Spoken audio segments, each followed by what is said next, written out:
Councilmember Casar, thank you so much for joining us.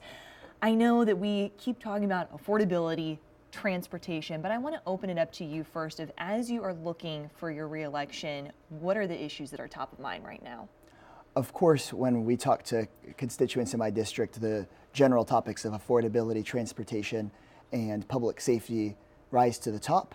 But one thing that I hear specifically in District 4 isn't just about those issues broadly, but about inequality, about feeling like there is a disproportionate amount of people with job insecurity in our area, or that violent crime is disproportionately affecting people in our community, that there's less infrastructure investment from the city in our area historically compared to other parts of town. So I think the national issues of inequality can really be felt in District 4, but then there's also such a sense of hope and opportunity because there's so many young people and our schools are bursting with kids. And so there's a real sense of opportunity and hope if we can overcome some of those unequal investments.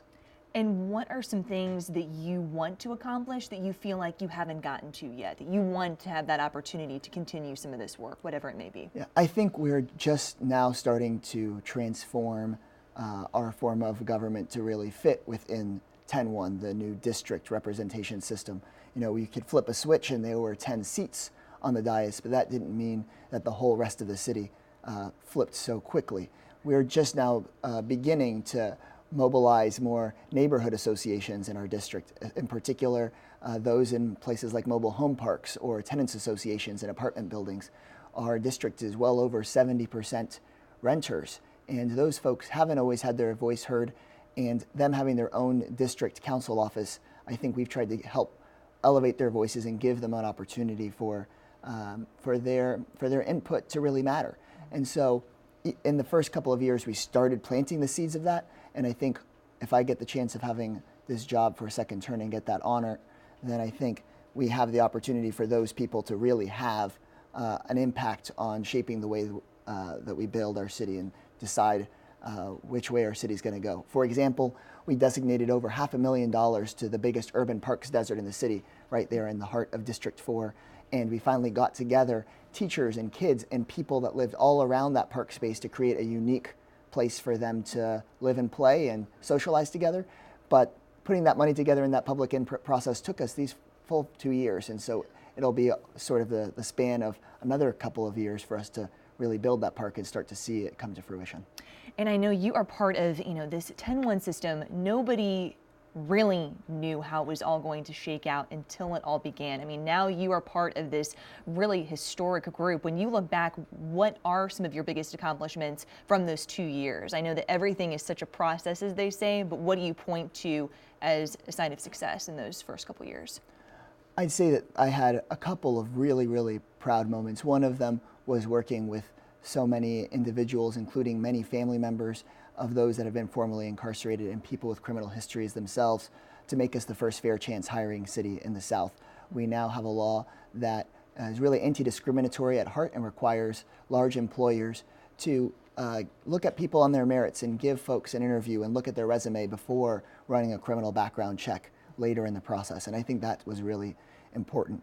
We also have focused a lot on affordable housing because we've have very little affordable housing left in the city. District 4 has some of our remaining affordable units, and so this city council has decided to reshape our budget priorities and commit to historic amounts of funding every single year out of our operating budget to affordable housing, to slow gentrification and to integrate our communities. Because even though on the scale of job growth and business opportunities, we are doing really, really well, we also were, during my term, ranked the most economically segregated metropolitan area in the country. And so this council has taken some really important strides to get us off of that list. And coming back to, again, that piece of affordability, and so many folks have different ideas of what needs to be done. What do you think needs to happen from here on out? That is such a topic, and there is such frustration, I think, attached to it, of people wondering kind of how we got here and how we're going to get ourselves out of it or help the situation. Right. I subscribe to us having an all-of-the-above approach. We can't say that there's going to be any one thing that was going to fix affordability for all different kinds of people, because if there was, we would have certainly done it already. And so the White House actually recently released a toolkit about how our urban planning and our budget priorities can help shape and make cities more affordable. And that toolkit had almost a dozen major topics, and this council has been working through those sorts of topics, from investment in low-income housing to also redoing some of our land development rules so that some market rate housing can be available for the middle class. How can we expand the tax base in the city and have more development inside the city instead of out at the edges, so that it can improve our fiscal health and deal with some of the taxing issues that people are facing? How can we help folks live on smaller parcels of land? How can we have mixed income housing in the city? So that's not just one sort of policy so many different pieces. shot. It's going to take lots of different pieces. And of course, that's hard to explain to folks, because sometimes people in my district just say, well, why can't we just freeze rents given our affordability crisis? But the fact of the matter is we're barred from some of those measures by our state legislature, and so we have to come up with new and creative tools. And I think it will be dozens of things that we do that help with affordability. But it really is the issue that I wake up every morning thinking about and have trouble going to bed every night thinking about. So it's on the City Council's mind, and it's been my top priority. And when you say that you wake up and you go to sleep thinking about that, I mean, what has been your personal experience, or why is this something that is so personal and so close to you? Well, in District 4, there are all different kinds of families. It's a very integrated space where we have people from all different kinds of backgrounds. I think it's really the strength of our district and part of the strength of Austin, and what makes our country a great place to live in is the promise and the opportunity that you're going to be able to do better. But within my first couple of months on the council, I was getting phone calls from constituents who had had a new coat of paint slapped onto their apartment building.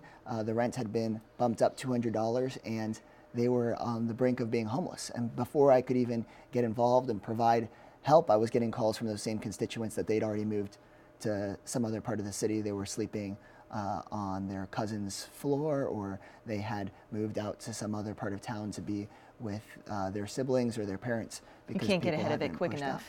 And in the end, it's really hard to figure out how do we at once slow some of the pain and suffering people are feeling now by doing things like providing tenant relocation assistance and emergency shelters, and then at the same time plan really proactively for the future, because we can't just be in a reactive mode. We have to, as city leaders, be thinking about how we deal with this issue, which we will be dealing with likely for years and decades to come as the region grows. How do we ensure that that prosperity is for everyone, and that there aren't people who are getting hurt in the process?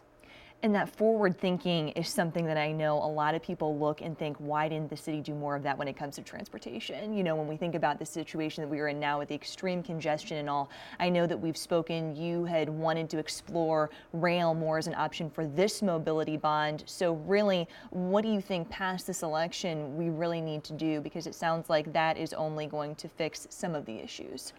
Right, we were planned and built out as a pretty auto-centric city in a pretty suburban land pattern, which made a lot of sense at the time. But now that those land patterns have grown all across the region, we have folks from all over Central Texas driving into Austin for work every single day on long car trips, entirely in the car by themselves, clogging roads. And so we have to start thinking about how we change our land patterns so that we are closer to work, so we can take shorter trips, and so that and just start taking advantage of the amount of population we have to be able to support a public transportation network, a true mass transit system.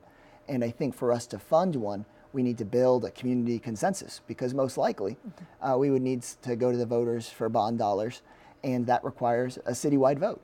And until we get to a place where the citywide voters are really prepared to make that investment, it's going to be really hard to do. And so the council, and I think that many people in the city were not prepared for us to put it on this year's ballot. I thought we maybe should, but I understand that it makes sense for us to wait and build that citywide coalition that's ready to support a real rail plan.